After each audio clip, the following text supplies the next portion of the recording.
Good evening, everybody, and welcome to our Picks and Previews show. This is where we go over this week's coming games. I am Clifford, the dog. That's data analyst with Grit for the uninitiated.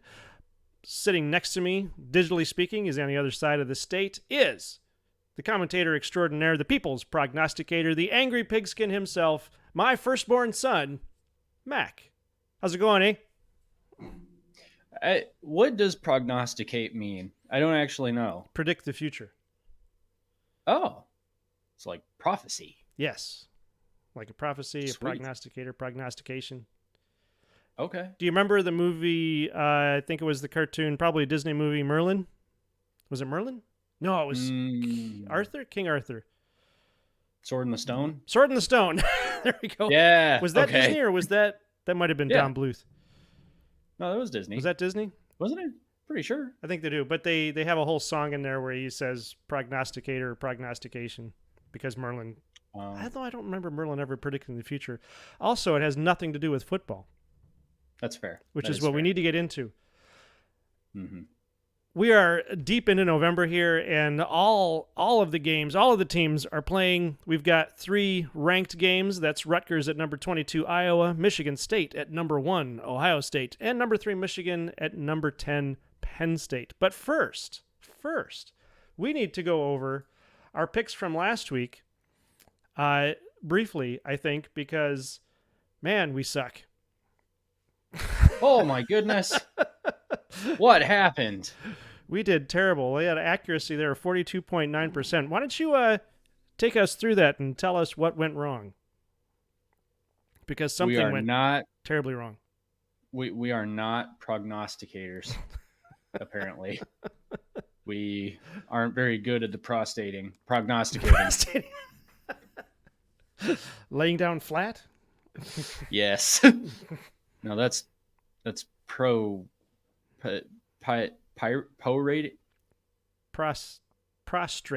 Prostrate is to lay flat. Prostrate. Prostate is a man problem. Yes. Yeah, our probate our picks is something to do with the city. I forgot what. Don't know. I don't know. Now I gotta look it up. I'm gonna look it up while you're talking. Yeah. That's fine. Yeah, well, things started rough with Wisconsin and Indiana and just didn't really get that much better. So, Indiana upsetting Wisconsin, neither of us thought that was going to happen because, but it happened. So there's that, I guess. Michigan State beating Nebraska, neither of us thought that was going to happen either, and it happened. Good for Michigan State, though. Their first win in, 6 games? Something like that. Yeah, their first conference win this year. So good job. Mm-hmm. Good job, Spartans. We're happy for you from a distance. Ohio State. I was pretty close on this one. I was actually almost dead on. You were dead on. That 0 means you were dead on. Well, but Rutgers. I was 2 points off on Rutgers. Points off. So that was actually really good. So with the rest of it being so terribly bad, that one was really good. I know Ohio State. I know you, Ohio State. All right. I know who you are. And I'm watching you clearly because I watched the game. You were pretty close on Ohio State and actually pretty close on Rutgers too. So you honestly didn't do very bad that game at all. And we both picked Ohio State to win. So there you go. Northwestern and Iowa is a very stupid score, extraordinarily dumb, and something that we don't need to get into. We both thought Northwestern was going to win, actually, and maybe we'll run into some more trouble later because I'm picking against Iowa again this week. But anyway, Illinois beat Minnesota. Wait, really? I thought Minnesota won. Oh, did I get that one backwards? I might have plugged it in backwards. Double check that real quick. All right. Hang on. Double checking. Oh my gosh. No, Illinois won. All right. Cool. That's I good. thought Minnesota won. All right. Well, Illinois did a lot better than either I guess, thought they would. You actually did pretty good that one, so nice job. I still Whatever. picked Minnesota to win, though. Yeah. Oh, that's true. Well, I did too. Yeah. So yeah. Penn State and Maryland. Didn't expect Maryland to lay down the way that they did. There were people watching the game, I guess, that commented that Maryland just gave up. Like there were Maryland fans on message boards saying that Maryland players were noticeably just done. Like they just didn't care. Oh, wow. All right. So yeah. So the cover 3 guys, or maybe it was I'm pretty sure it was the cover 3 guys. Might have been M Globe Go blog. I don't know. I should probably stop just throwing out names in case anybody tries to sue us for libel. Somebody was saying that like literally Maryland message boards were lit up with people saying that the players just didn't care and that Maryland legitimately looked like they had just given up. So I don't know what's going on with Mike Loxley's crew, but yeah, I mean they were 5-0 out of the gate. I wonder.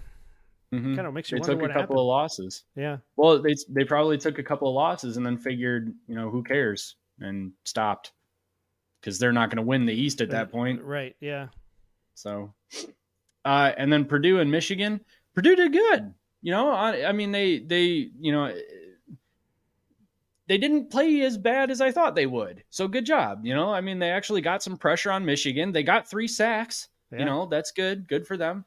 The late touchdown, man, that literal last minute touchdown, that was a sweet play. That was a fantastic throw by Hudson Card. Yeah, Hudson Card. And that was a great catch. Michigan kind of blew the coverage there a little bit, so that's not great. They'll have to clean that up. But man, that was a great throw. I didn't have any problems with them giving up that touchdown. But Michigan still put up 41 points despite having a bad game. So there's that, I guess. Anyway. But let me just interject there for a second. Isn't it nice as a Michigan fan after the 15, 20 years we just went through to be able to say 41-13 is not a great game? Yeah. That's nice. Yep. That is nice. I'm having flashbacks to Michigan, Illinois in 2009. Remember that? Not off the top of my head. What happened? Michigan won 65-63. Oh, that one. Yeah. Yeah. The shootout. What? Yep. In like 4 overtimes, 5 overtimes? Yeah, I don't know. But yeah, that one was crazy. Yeah. It was just back and forth. Like every couple of plays. It was ridiculous. And then Michigan came back from 2-score deficits twice. Anyway. But at the end of the day, I think that's what happened, at least once. But anyway, so at the end of the week, it all adds up to I got 124, you got 96. Neither of us had a great accuracy rating. Do we have the leaderboard updated? Oh, yeah. Oh, my gosh, you're in the... Oh, wait.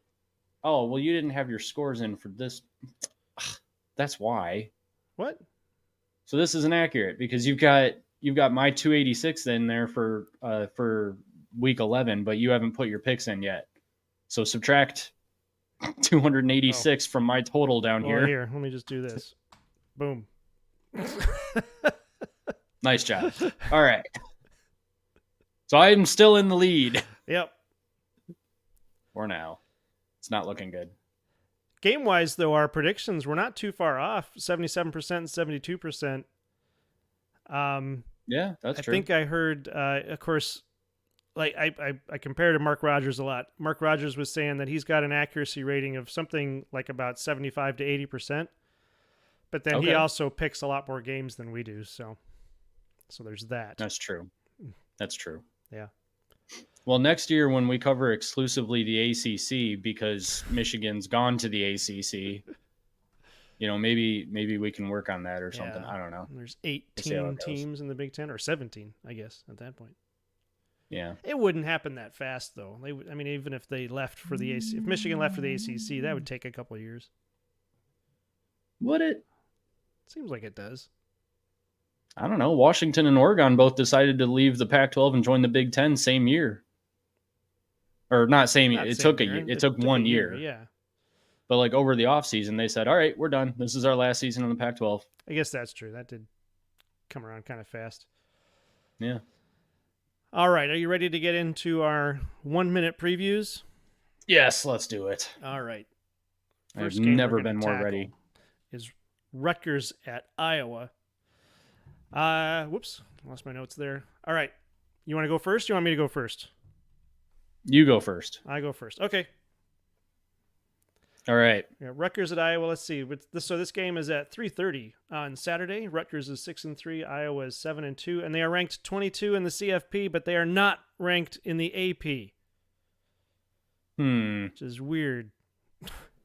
Something smells a little fishy. Yeah. All right. Well, you're on the clock. You got 1 minute. You ready? I'm ready. All right. Your time starts now. All right. By all rights, Rutgers should win this game. They're beating Iowa in points per game, pass yards, rush yards, and points per game. But where Rutgers is shutting down their opponent's passing game, Iowa is shutting down our opponent's run game. And I'm saying that relative to Iowa and Rutgers. The odds makers are saying this will be a 1 or 2 point game. Plus, it's at Iowa, and Iowa has only lost one home game, and that was to Minnesota, and that came down to potentially a really bad call. If Iowa wants to keep their loose grip on the West Division, they need this win. Rutgers doesn't. But maybe Rutgers is mad because they've been exposed for colluding with Ohio State and Purdue against Michigan. I think the Hawkeyes get the worm, even if just a piece of it. I'm calling Iowa 17, Rutgers 14. Lies. Nice job. You had 9 seconds left. Nice. Threw in a psych reference. That's that. Lies. Not. Yeah. Anyway. All right. You ready? Hang on. I need to put my notes where I can see them. 1 minute apiece, everybody. We are on schedule. We are on target. Are we? No. Never. Oh, okay, good. All right, go ahead. You're on the clock starting now. All right.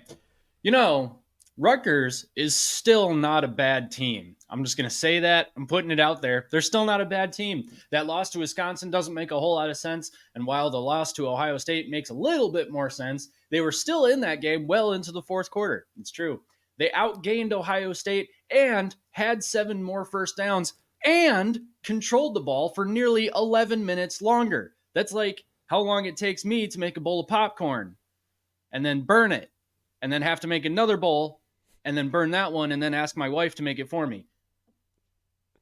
It's just when you can't finish drives, though, you're not going to beat Ohio State. So all Ohio State had to do was wait for Rutgers to get tired and then find a rhythm. And then once that happens, it's all over. But Iowa is not Ohio State. Iowa has very little to speak of on offense. The defense is definitely going to be called on for a defensive score here, but I think Rutgers might be as well. In any case, I think Rutgers is actually going to pull the upset here. 12-7 Knights. Ooh, all right. Only 2 seconds. Maybe a second and a half. Over? Yeah. Okay. See, that's the problem with writing our notes on Word rather than in script format, is because I put way more down. I had to cut so much. Anyway, next. Oh, next game. Our next game. Yeah. I forgot I went first. Our next game is Michigan State at number 1, Ohio State. Boo. Number 1 in the CFP. I don't know what they are in your heart. Who's going first? You want to go first or want me to go first? I can go first this time. Okay. Ready? All right. Yeah. And you are on the clock now. It's kind of amazing to me that we have to go all the way back to 2016 to find a competitive score between these two teams. Michigan State is reeling. They had one good year under Mel Tucker, but that was really only because Kenneth Walker III, to whom Tucker owes several $1 million, and a very huge public apology, was playing for him. Wow, I wrote that down wrong. Whatever. I don't have a lot to say about this game. Luckily for me, because apparently I'm terrible at writing my own script. Ohio State may be overrated, but they're still way better than anyone else in this conference not named Michigan. And I guess Penn State. I don't see this one being close at literally any point except the literal beginning of the game where they start, 0-0. Other than that, I'm taking the Buckeyes 45-7. Ooh, 8 seconds left. Nice. Okay. All right. Well Nice. done, All sir. right. I will take it. That's a win. Yes. This is not my best week. All right. You're on the clock. Are you ready? I'm ready. Awesome. Your time starts now. Michigan State's season has been a tragedy thanks to Mel Tucker. Ohio State's season has been a highly successful one. Ohio State is undefeated with 2 wins against ranked teams, number 1 in the CFP, and tied with Michigan for the East Division. The odds makers say Ohio State should win by about 4 or 5 touchdowns. The only upside Michigan State has is they won't be embarrassed at home. What would be fun is an upset, and I see 2 possibilities. They're not reasonable possibilities or probable, but they are possible. Number 1, the Spartans are looking for a new coach, but Harlan Bennett wants the job. This is his chance to prove he deserves it. Number 2, Ohio State might be focused so much on Michigan or so distracted for being exposed and colluding with Rutgers and Purdue against Michigan, they forget they must win this game to maintain control of the East. I said it wasn't probable, it's just possible. So I'm calling Ohio State to win easily 39-7. 1 second over. Ugh. And also, that's half my bad because I didn't start the 5-second countdown. So. Sorry. All right, the game of the week. The game everybody is talking about for one reason or another, whether positively or negatively, Yeah, whether it's a good reason or not. is number 3 Michigan at number 10 Penn State. Mac, I'm just going to say you're going first. Are you ready? I am, but no, I'm not ready. Oh, you want me to go first? No, I'm kidding. I'm ready. Okay, good. And you are on the clock starting now. The 2 best defenses in the country will be on display this weekend, but in the end, one will be exposed as a fraud. Well, not necessarily a complete fraud, but also not the kind of defense that can win a championship. Michigan comes into the game amidst controversy after struggling against Purdue, in which they won by 4 touchdowns, and didn't allow Purdue to score a touchdown until the literal last minute of the game. That's apparently Michigan struggling. So Penn State, on the other hand, nearly got dealt a season-ending loss by Indiana, a game in which Penn State had absolutely zero business winning other than the fact that Tom Allen tucked his tail between his legs when they had a chance to win.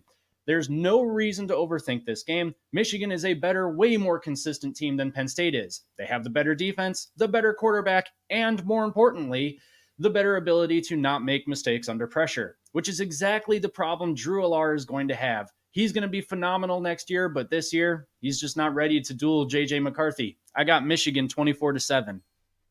3 seconds over. Not bad. Man. I misspelled phenomenal.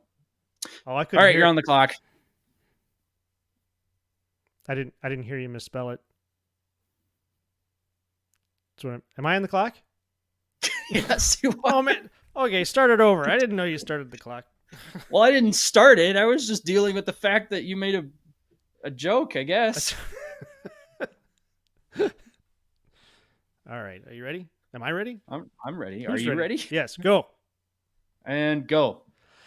This is the game we've been waiting for. So many questions will be answered on Saturday because this is Michigan's first ranked opponent, and the only loss Penn State on Penn State's schedule is Ohio State. Is Michigan for real? Is Michigan really a national championship contender? Can J.J. McCarthy hold up under real pressure? Unfortunately, Michigan is in a no-win situation. If Michigan loses, the haters will take it as proof positive that Michigan had an easy schedule and should not be in the CFP. If Michigan wins, they'll claim it was from cheating. How do these teams match up in the stats? Closely. Michigan does have an edge over Penn State on both sides of the ball, but it's a razor's edge. The game is at Penn State, and that might be enough to dull that edge. But I think Michigan is hungry enough and angry enough to win. We're going to find out this weekend that Michigan is for real, and Penn State is still the 3rd best team in the Big Ten. I'm calling Michigan 31-14. Wow. Nice. Thank you. And 1 second to spare. 1 second. There you go. All right. 31-14, eh? Just like that game against Michigan State. Oh, the 5th down? Yeah. Yeah. All right, now we got to step into the speed round. Let me share this tab. This is where we just give our picks for the rest of the games with little to no explanation. Mac, I'll throw mine out first, and then you follow up, and that's how it works. Great. See, if I write these things down, I don't trail off like that into the distance. Like that. All right, are you ready? Game number 1 is Indiana at Illinois. Indiana is sitting at 3-6 overall in the conference. Illinois is 4-5. I'm calling Indiana to take this one. No, I'm not. I'm calling Illinois to take this one, 24-21. Wow. All right, I've got the same exact score, but I'm picking Indiana to win. Oh, because they beat Wisconsin. So there you go. all right. That's what we call a standoff. Yeah. Game number 2, Maryland at Nebraska. See, Maryland's sitting there at 5-4 for the conference overall. I'm sorry, for overall, and Nebraska sitting at 5-4. These teams going head to head with the same score, same record. But I'm reversing my score from the previous game, and I'm rambling because I don't know what to say. I'm taking Maryland over Nebraska, 24-21. Yeah, I'm taking Maryland too, I guess. Only because Nebraska had the worst loss last week, but it's not like either of these teams are any good. So, yeah, I'm taking Maryland 24-17. Nice. Well, we got a lot of conformity on scores here. So the next game is Minnesota at Purdue. Minnesota is 5-4, and Purdue is 2-7. It's not looking good for Purdue. Minnesota wants to try to get an edge into the West. They've got to make up a game over Iowa, though. But I'm calling Minnesota to win this one, 24-21. Yeah, I'm calling Minnesota to win this one too. They're going to stay in the West race for a little bit longer anyway. It'll really help if Rutgers can upset Iowa, but I've got Minnesota 27-21. Nice. Our last game is Northwestern at Wisconsin. This is the 105th meeting of these two teams. Wow. Northwestern is sitting at 4-5 for the season. Wisconsin is at 5-4. That 4-5, as we have said many times, is remarkable because that's 3 more wins than they had last season.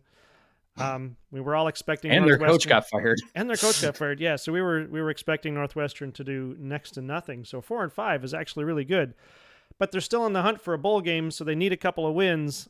I just don't think this is going to be one of them. I'm calling Wisconsin 24-17.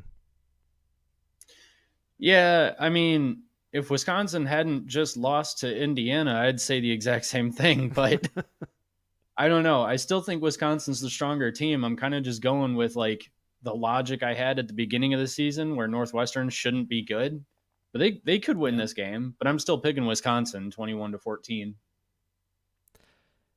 Yeah, Wisconsin, I thought Wisconsin would do a lot better than the season that they're doing. I thought Northwestern would do a lot worse. I think everybody thought Wisconsin was going to do a lot better than this. Yeah, I'm sure they will next year, though. Luke Fickell's just getting warmed up, so yeah, it's not like he's not a good coach.